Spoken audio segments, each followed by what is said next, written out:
Nous allons parler de George Chikova, ce célèbre gardien zimbabwéen qui a perdu la vie parce qu'il n'a pas respecté ses prescriptions médicales à cause d'un conseil pastoral. Cela est un gros choc dans la communauté zimbabwéenne et sud-africaine, surtout pour l'équipe pour laquelle il jouait, qui est la première ligue de l'Afrique du Sud. Restez branchés et connectés, on en parle juste après le générique.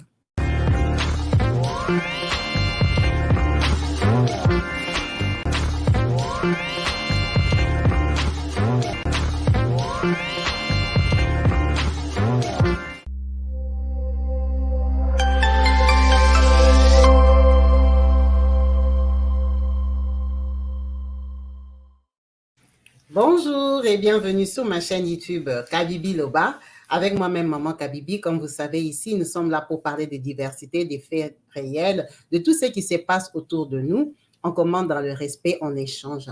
Aujourd'hui, je viens avec un sujet sensible qui m'a perturbée. Je me suis dit, mais jusqu'à quel point on va aller avec ces bêtises et ces conneries. On va parler de ce garçon, ce jeune monsieur de 32 ans que je vous mets en photo, qui est sûrement connu de certains, qui s'appelle George Chikova.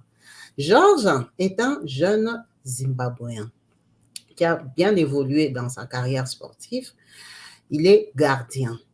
Il était gardien au Zimbabwe. Il a tellement bien joué qu'il a été acheté en Afrique du Sud. George a donc aménagé à Pretoria pour aller y vivre. Il a joué jusqu'à la première ligue sud-africaine. Donc vraiment, c'était un gardien d'une grande équipe. Il jouait, il était gardien, il gagnait bien son argent.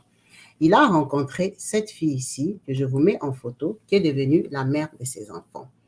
Cette fille, il l'a rencontrée en 2012. C'est seulement longtemps après qu'ils se sont mariés pour avoir les deux filles que vous voyez en photo là. C'est vraiment sa copine, comme on dit, des dedans de quand je n'avais pas. Ils ont des vieilles photos, même sur son Facebook, quand vous allez voir que c'est sa copine vraiment qu'il a aimée quand il n'était pas aussi riche. C'est un garçon que vous pouvez voir qui est beau, qui est grand, qui inspire. Toutes les femmes peuvent vouloir se l'arracher avec sa femme qui est devenue encore très, très belle. Et l'argent arrange, hein. La fille, elle est parfaite, elle est très belle. Vous voyez comment ils forment un très beau couple. Donc, Georges a bien évolué dans son sport. Il n'y a pas eu de soucis. Vous pouvez voir qu'en tout cas, il a plusieurs tenues. Il a joué pour plusieurs équipes. Il a bien évolué jusqu'à l'âge de 32 ans. C'est qu'il commence même à faire vieux dans le foot. Georges est du Zimbabwe, mais quand il a aménagé en Afrique du Sud, il a commencé à avoir de l'argent. Il a commencé à avoir des petits soucis avec la famille. Comme vous savez, dans les familles africaines, c'est jamais satisfait. Donc, on veut toujours plus. Tu donnes, ça ne suffit pas. Tu donnes, ça ne suffit jamais. Donc, Georges, on lui a demandé trop. Il a commencé à être réticent parce qu'il devait aussi construire sa vie. Quand tu as déjà 30 ans dans le foot, et il y a des jeunes qui viennent. Donc, il faut préparer ta retraite, ton avenir, qu'est-ce que tu vas devenir. Ça veut dire que lui et sa famille, ça n'allait plus. Il ne s'entendait plus avec tout le monde. Il a commencé à se cacher en Afrique du Sud. Il ne rentrait plus au Zimbabwe. Le fait de rester en Afrique du Sud, là, calé comme ça pendant longtemps, pour lui, il se disait, bon, ils vont peut-être m'oublier ou ils vont quand même se souvenir des bienfaits que j'ai eu à faire dans cette famille-là. Il a eu ses deux enfants que vous pouvez voir ici. Ils forment une famille très heureuse, très belle famille que tout le monde peut envier sans souci. Georges a joué comme ça jusqu'en juillet 2023, l'année passée. En juillet 2023, il est tombé. Il est tombé en plein entraînement. Il a fait un malaise. On l'a précipité à l'hôpital. C'est là qu'on a découvert qu'il souffrait d'hypertension. Il souffrait des tensions et tout ça, et on a vu que ça lui provoquait un ralentissement de battement de cœur. Donc, il avait un petit souci cardiaque. L'Afrique du Sud est réputée pour une médecine de qualité. Ils sont quand même loin et forts dans les recherches. En tout cas, vraiment, c'est rien à dire. Donc, quand les médecins sud-africains te confirment ça, c'est que c'est la vérité. La plupart du temps, en tout cas, ils ne se trompent pas. Donc, on lui dit que par rapport à son travail, beaucoup de sport, courir, essoufflement et tout ça, ce n'est pas bon. Il faut qu'il arrête un peu, qu'il se mette un peu en pause, qu'il se repose, qu'il suive ses traitements, qu'il prenne des médicaments. La fédération était d'accord, l'équipe était d'accord. Non, non, non, Georges, repose-toi, on ne veut pas des problèmes. Regarde comment tu es tombé aux entraînements. Georges rentre chez lui. Georges et sa femme ici, ce sont des chrétiens. Sa femme prie chez ce pasteur ici. Ce pasteur ici qui s'appelle David Uche. Alors, David Uche, quand on lui amène Georges, vous pouvez voir là que c'est à l'église. On les a fait passer devant. J'ai juste pris l'enregistrement parce que la vidéo est assez floue. C'était une vidéo amateur qui a apparu aujourd'hui parce qu'il y a eu un incident. Donc, pour ceux qui parlent anglais, je veux vous mettre l'enregistrement à la fin de la vidéo. Ce qui s'est dit dans cette vidéo est que Georges, on l'a fait passer devant. Comme vous le voyez, il a debout avec sa femme. Le pasteur lui demande, tu es qui? Il dit, oh, moi je suis Georges. C'est toi le gardien qu'on m'a dit qui est malade. Oh oui. Tu joues où? Oh, je joue à la Ligue des champions ou quoi. Il joue pour une grande équipe sud-africaine. Sa femme complète même que oui, il est aussi joueur national de notre pays, au Zimbabwe là-bas. OK. Donc, qu'est-ce qui se passe? Oh non, j'étais partie à l'entraînement. On a dit que je ne dois pas courir, je ne dois pas jouer. D'ailleurs, on a annulé mon nouveau contrat. Donc, on ne lui a pas renouvelé le contrat parce que lui, on l'a déclaré malade. Comme ça doit se renouveler, je crois, en septembre, on ne lui a pas renouvelé ça. OK. Le pasteur lui dit, mais non, c'est quoi la cause de ta maladie? Oh, battement de cœur ralenti, hypertension, patati patata. Maintenant, les médecins ont dit quoi? Oh, que je boive les médicaments, je me repose. Les pasteurs rigolent. Tu as entendu la prédication que j'ai prêchée? Il dit oui. Ah, qu'est-ce que j'ai dit? Tu vois comme tu es là. Tout ça là, c'est les soucis. Dieu me parle. C'est les soucis de ta famille. Comme toi et ta famille, vous ne vous entendez pas. Donc, on ne sait pas si sa femme lui avait déjà dit que Georges et sa famille ne s'entendent pas, mais ça, c'est ce que le pasteur est en train de dire au micro, comme vous le voyez là. Comme toi et ta famille, vous ne vous entendez pas, ça t'a créé beaucoup de soucis. Tu as les soucis de ta famille, c'est pour ça que tu ne te sens pas bien. Il n'y a aucune médecine qui peut te condamner à 32 ans et te dire que tu as des problèmes cardiaques. Les problèmes cardiaques, c'est les problèmes des vieux. Tu n'es pas malade. Moi, je déclare que tu n'es pas malade. L'Église dit Amen. Moi, je déclare que tu as la vie en toi, en plénitude. Tu es enfant de Dieu. Ce que moi, je vais te recommander, c'est de rentrer chez toi, aller en prière, aller renoncer aux soucis. C'est dans tes pensées. C'est dans tes pensées qu'on t'a dit, on t'a convaincu que tu es malade, aussi tu as accepté. Pourquoi tu acceptes la maladie? Renonce la maladie au nom de Jésus. Ah, je renonce. OK. Comme tu as renoncé la maladie au nom de Jésus, là, rentre chez toi. Prends ton téléphone. Appelle tous les gens qui sont restés au Zimbabwe là.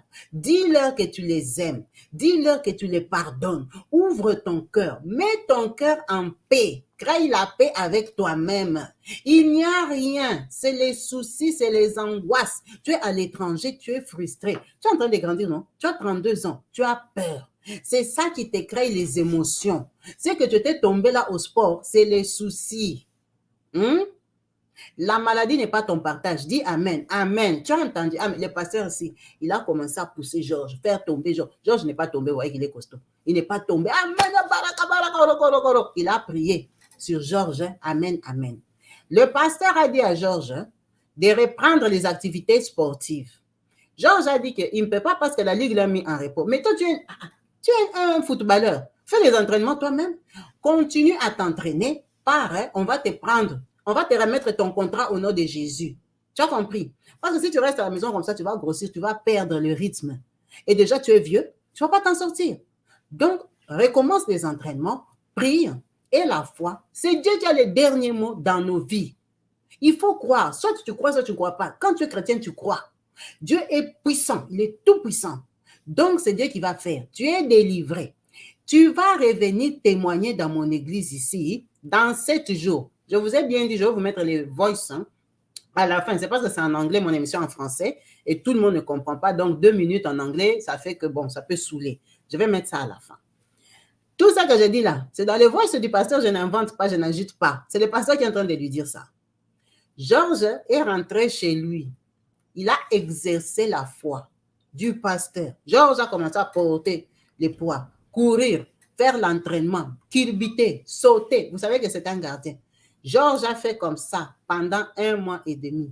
La femme de Georges, ici que vous voyez en photo, elle s'est réveillée le matin comme ça. Elle réveille Georges. Georges ne se réveille plus.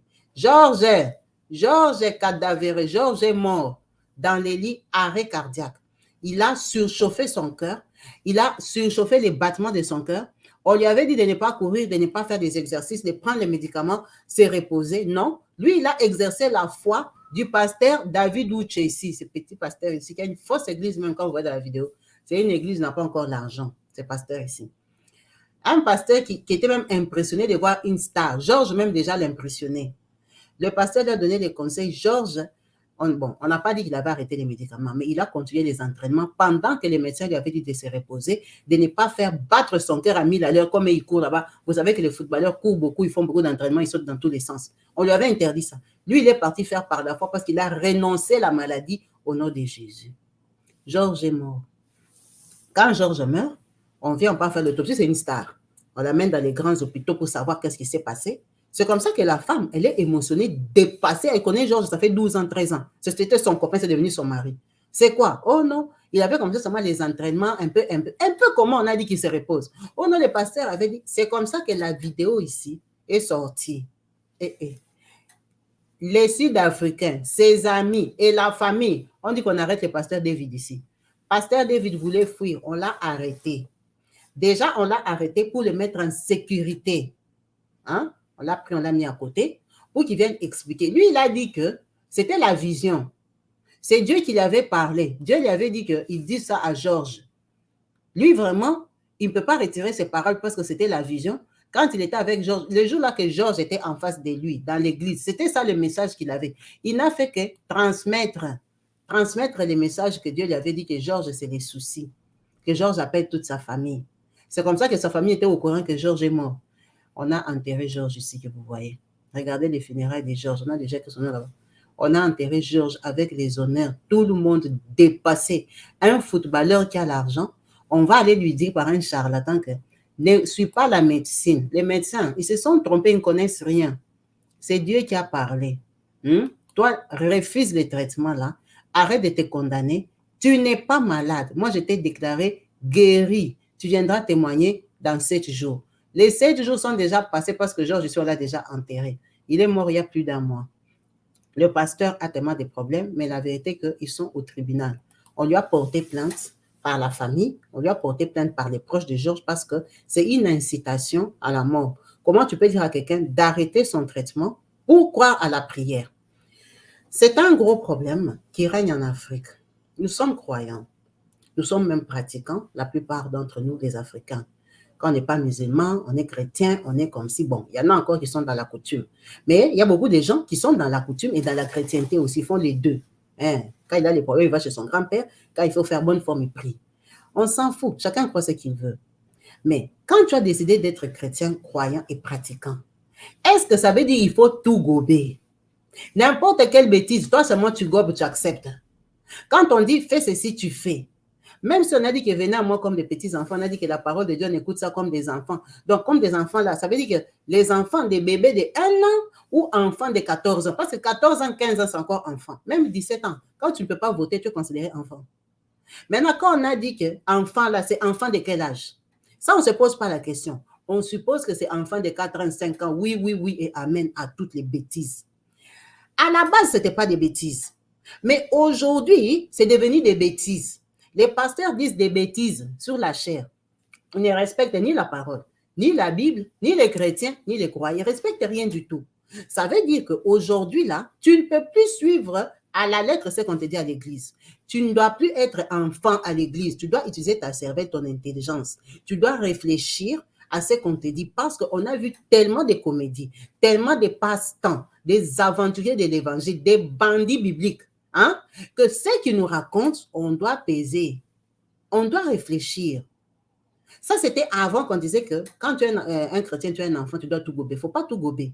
Parce que ce pasteur a fait arrêter peut-être les traitements à Georges. Ça, il n'y a pas de précision. Mais ce qui est sûr, il a remis Georges sur les terrains d'entraînement. Georges ne pouvait pas aller s'entraîner à l'équipe. Il s'entraînait tout seul. Mais bien sûr qu'il joue depuis longtemps, il connaît les entraînements. C'est la répétition, c'est la même chose. Il sait qu'il faut courir les stades 10 fois. Il faut lever les pieds, il faut sauter gauche-gauche, rentrer comme ça, en arrière, en avant. Il a fait ça toute sa vie. Donc, il peut s'entraîner lui-même. C'est quelqu'un qui a l'argent. Il a accès au club et tout ça. C'est une star. Qui va voir Georges là comme ça, habillé en maillot, comme ça, il vient dans un club, il dit qu'il va courir, on va dire qu'il n'entre pas pour courir. Il va courir comme il veut. Georges est parti s'entraîner. Et vous allez entendre dans le voice, Georges lui-même, il dit au pasteur que quand il s'entraîne, il ne sent rien. Mais c'est après qu'on a dit que lui, il a le high blood pressure, qu'il a des problèmes cardiaques. Mais lui, quand il s'entraîne, il ne sent rien. C'est dans le voice que je vais vous mettre à la fin. Donc, Georges, quand il s'entraînait, il sentait rien. En plus, on lui a dit que tu es guéri. En plus, il avait pris son téléphone, il a appelé tous les Zimbabwe, tous les sorciers, tous les amis jaloux, tout le monde avec qui il ne s'entendait plus, pour leur demander pardon, pour leur dire qu'il les aimait, comme le pasteur lui avait dit. Donc, pour Georges, il s'est dit, je me suis libéré. Peut-être c'était mental, comme le pasteur a dit. Peut-être j'avais seulement peur et tout et tout. Georges a fait confiance. Georges a pratiqué peut-être la foi. Georges est parti courir. Georges n'a pas respecté ce que la médecine a dit. Georges n'a pas respecté ce que les gens qui sont partis à l'école pendant 7 ans, 9 ans, sur les bancs universitaires, on ne va pas dire bancs de l'école, ils sont allés à l'université, ils ont étudié jour et nuit, ils ont fait les stages, ils ont eu l'expérience, ils ont mis leur intelligence ensemble, ils t'ont dit que toi, en tant que footballeur star, les entraînements que tu fais là, c'est trop pour ton cœur. Non, toi, tu as dit non, ils sont trop bêtes, ils n'ont rien compris, c'est les soucis. Les soucis qu'un charlatan, parce que ce pasteur-là, bagage zéro. Quel diplôme même il a, on ne sait pas. Parce que c'est un pasteur même qui tâtonne. Quand tu es un pasteur qui a fait des études, déjà, tu ne peux pas réfléchir comme ça. Il faut savoir que les prophéties, là, viennent aussi par rapport au bagage intellectuel du pasteur. Il y a des prophéties qu'il n'y a que des pasteurs bêtes qui peuvent donner. Les pasteurs qui ont été à l'école, qui sont instruits, parce qu'il y a des pasteurs instruits, qui ont fait des études, ne sortent pas n'importe quelle prophétie. Ils ne donnent pas des prophéties qui ont l'imbécilité dedans. C'est pour ça qu'il faut aussi regarder où tu vas prier. Il ne faut pas aller prier chez un bourrique. À la base, dans la vie, il est bourrique. Il n'est rien du tout. Il se cache derrière la Bible pour même porter la veste là à cause des offrandes que vous lui donnez.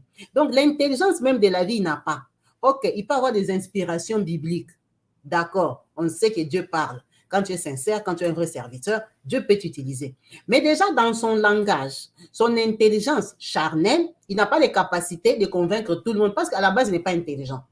Il va transmettre le message, pas comme quelqu'un d'intelligent. Ils peuvent avoir le même message. Mais celui qui est intelligent, qui a fait des études, qui a poussé loin, qui réfléchit, et lui ne vont pas transmettre ces messages-là de la même manière. C'est ça qui fait la différence des églises. C'est ça qui fait la différence des pasteurs. Parce qu'il y en a des bourriques, il y en a des intelligents. Tu ne peux pas dire que seulement parce que Dieu t'a parlé, tu deviens intelligent. Non. Dieu t'a donné les capacités de t'exprimer, mais tu t'exprimes comment? Comme ces pasteurs ici, c'est quelqu'un déjà qui ne croit pas à la science, qui ne croit pas à la médecine. Il ne croit pas. C'est vrai que Dieu sauve, Dieu guérit, mais guérit dans quel état? Si Dieu guérissait seulement comme on a dit là, pourquoi en Afrique il y a des hôpitaux? Parce qu'en Afrique, il y a plus d'églises que des hôpitaux.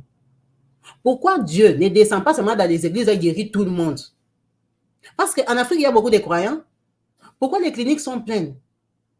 Tous ces gens-là qui sont en clinique, ce sont des gros croyants, gros pratiquants, qui ont abandonné les médicaments, qui ont fait des jeux, ils se sont retrouvés hospitalisés. Pourquoi Dieu ne descend pas seulement dans les églises où on l'invoque, où il y a les miracles, où les gens tombent, qu'ils butent, les chaises s'envolent? Pourquoi il ne descend pas seulement, il est guéri à la source dans sa maison? Il va laisser les croyants aller jusqu'à l'hôpital, dépenser l'argent qu'on peut même donner la dîme, l'argent qu'on peut donner pour construire l'église. Pourquoi Dieu ne fait pas ça?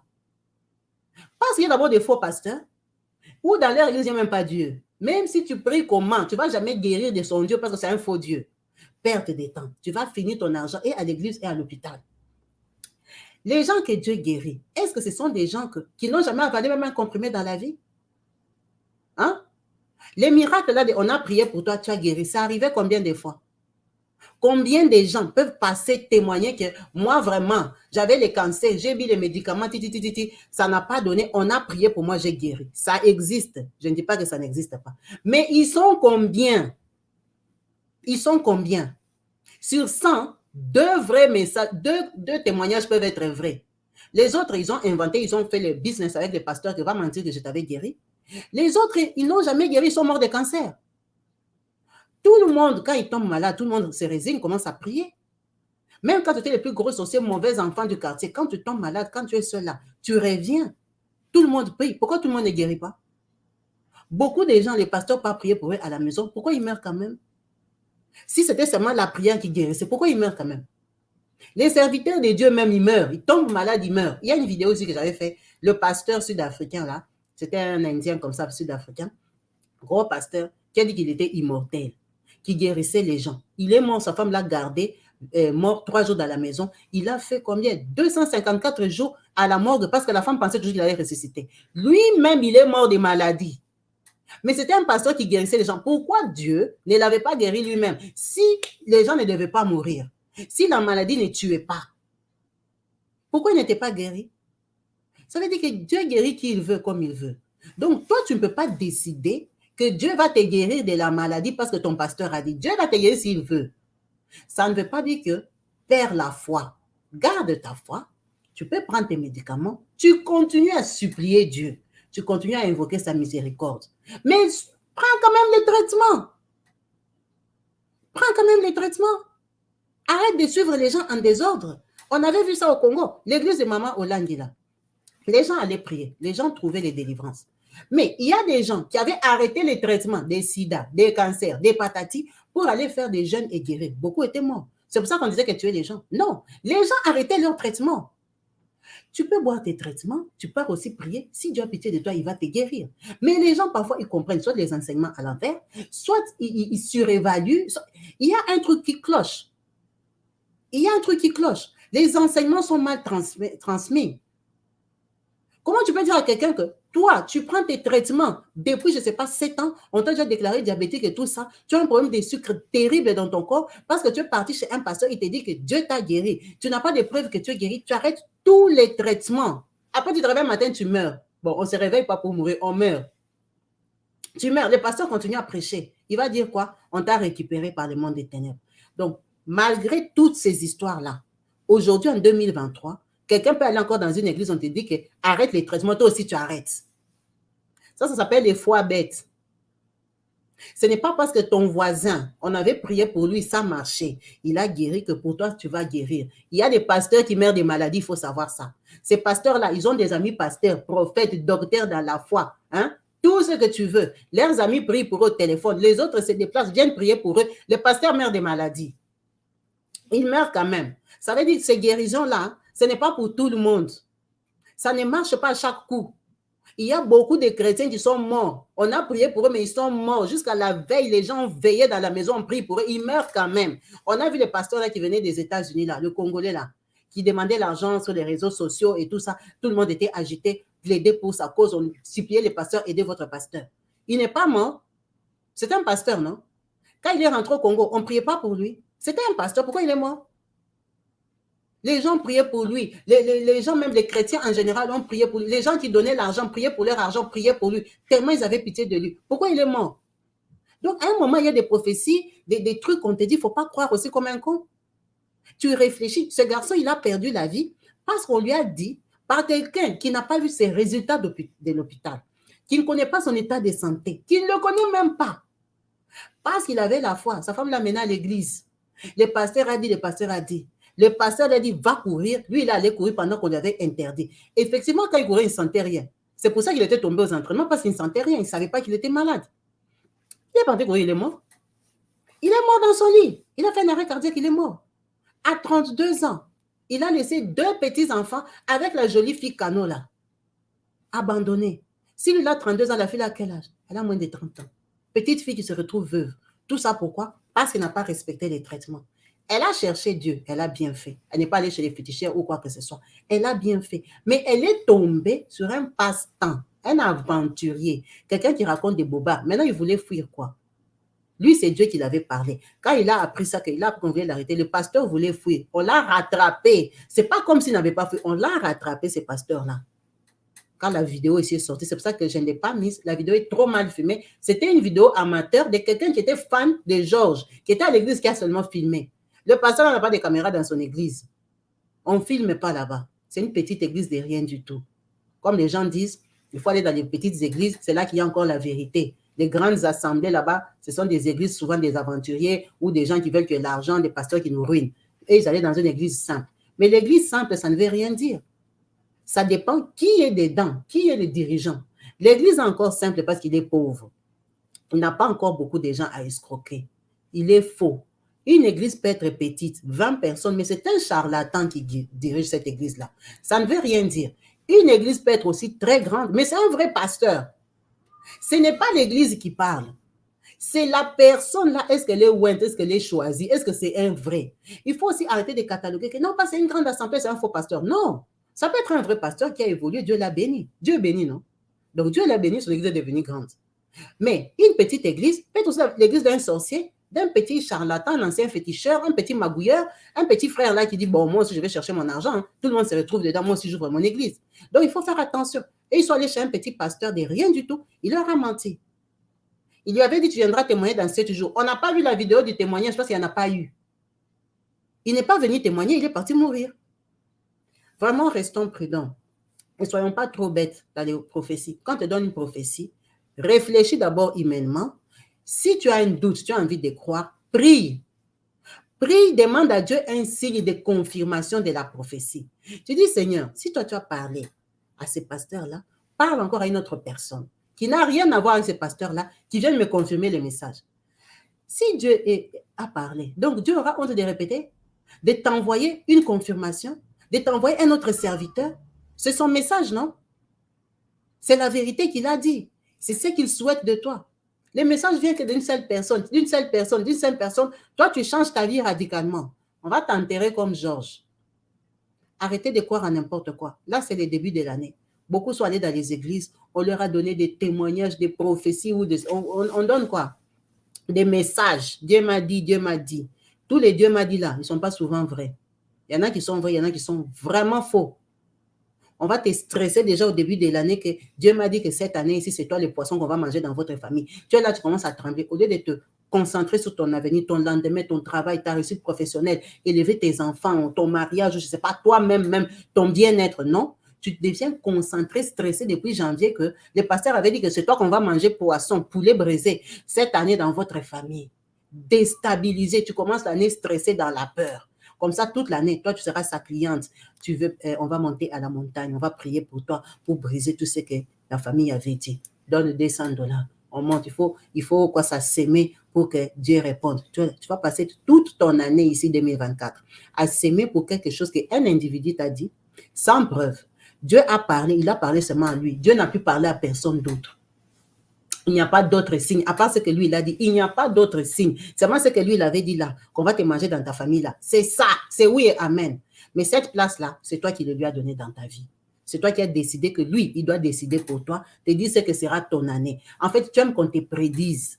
Tu aimes qu'on te parle. Donc, toi, tu es capable d'aller chez les voyants pour demander, demain, il va pleuvoir. Demain, je vais rencontrer qui? Demain, j'aurai l'argent. Tu aimes ça. C'est pour ça que tu pars dans une église où on te dit n'importe quoi, tu captes.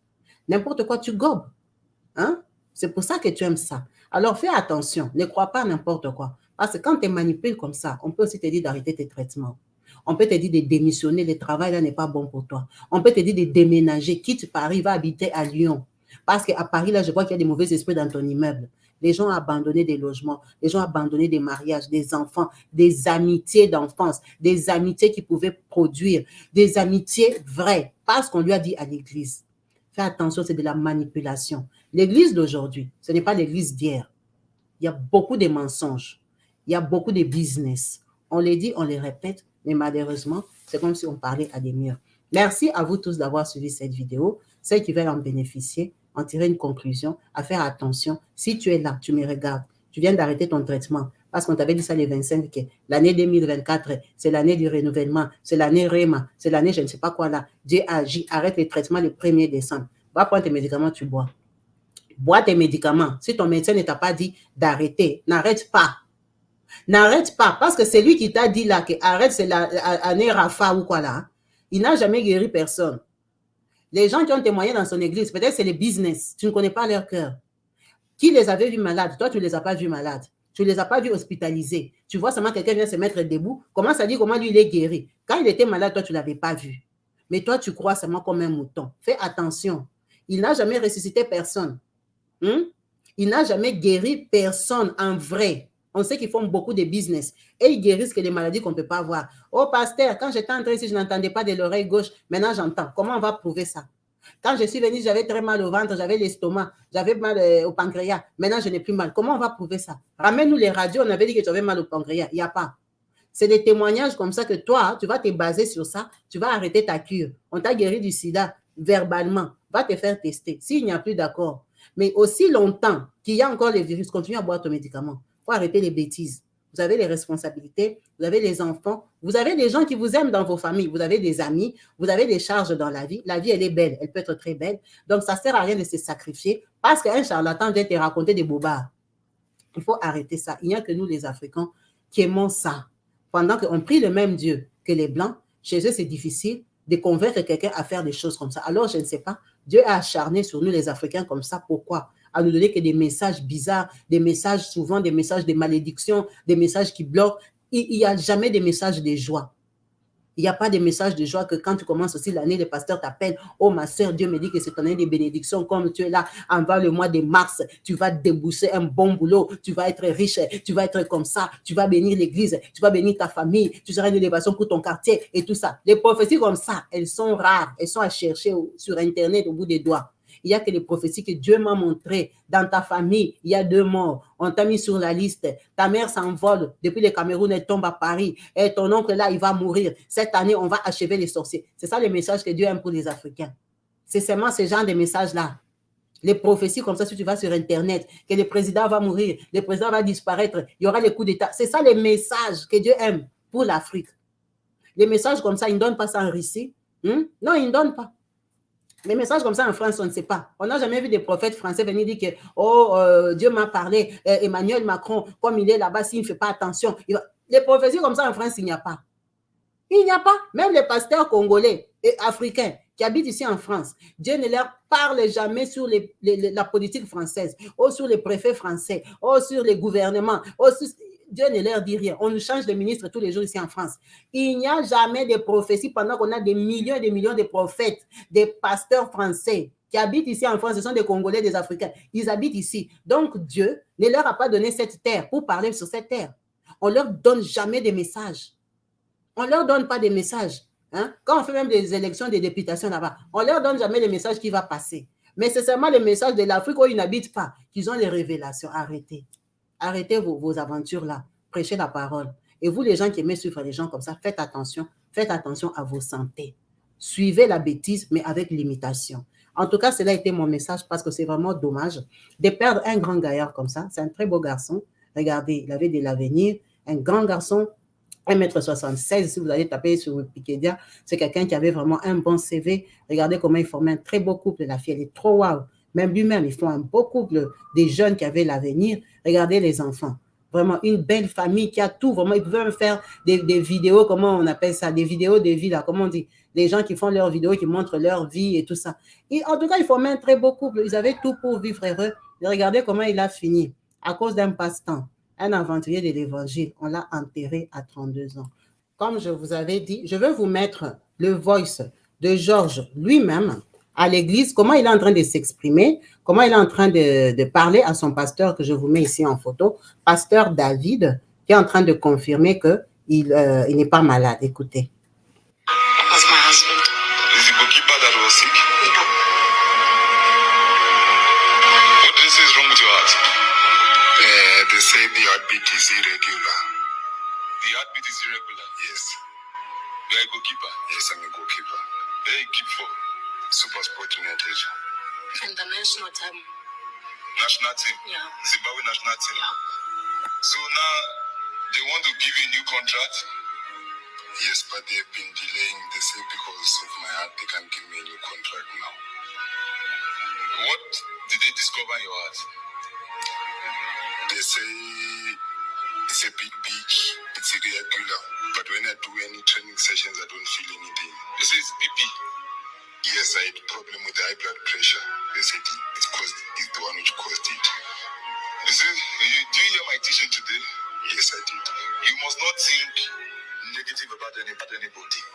Yes. Because, let me tell you, the BP, what they are saying there, is how you are feeling for people at home. Yes. There is a fight and hatred against you at home. Yes. And you keep on thinking, you are even trying to avoid home. Yes, it's true. So that's what brought this thing. There's nothing on you. It's your thoughts. I'll pray for you. Amen. Go into your house.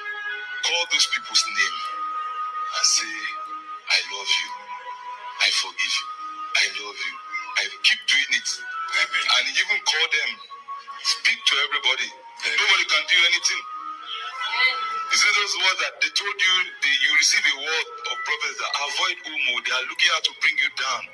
Something will happen to you. They say, avoid avoid avoid They want to kill you. They want to do you that. It has built fear inside you. Amen. So you are living in fear. That's where you stay. You don't stay in a mansion. You don't stay in a house. You are living in fear. So today you are healed. Amen. You come back here and testify. I receive. I give you 7 days. I receive. 7 days. I receive. Vous avez bien entendu, il lui a donné 7 jours. 7 jours qui n'arriveront jamais. Le pauvre, ils n'arriveront jamais. C'est vraiment dommage de croire à n'importe qui, à n'importe quel charlatan. Comme on dit, restons prudents. Vous avez bien compris, vous l'avez entendu lui-même se présenter. Vous avez entendu lui-même comment il a reconnu qu'il souffre des problèmes de heart attack, de problèmes cardiaques et des problèmes de tension. Mais on l'a quand même convaincu de ne pas mettre ça dans sa tête, que ce sont ses pensées. Ça, c'est ce qu'ils ont dit en public devant tout le monde. Mais quand on a interviewé la femme, c'est quand elle a dit que son mari avait arrêté de se reposer, il avait repris les entraînements parce que le pasteur lui avait dit qu'il n'est plus malade. C'est vraiment dommage de perdre un grand gaillard comme ça, un monsieur, un père de famille, juste pour une croyance ridicule. Vraiment, restons prudents. C'était le but de la vidéo. En vous remerciant tous de l'avoir suivi jusqu'à la fin. J'espère vous retrouver branchés et connectés sur ma chaîne YouTube Kabibi Loba. Peace and love chez vous. Bye.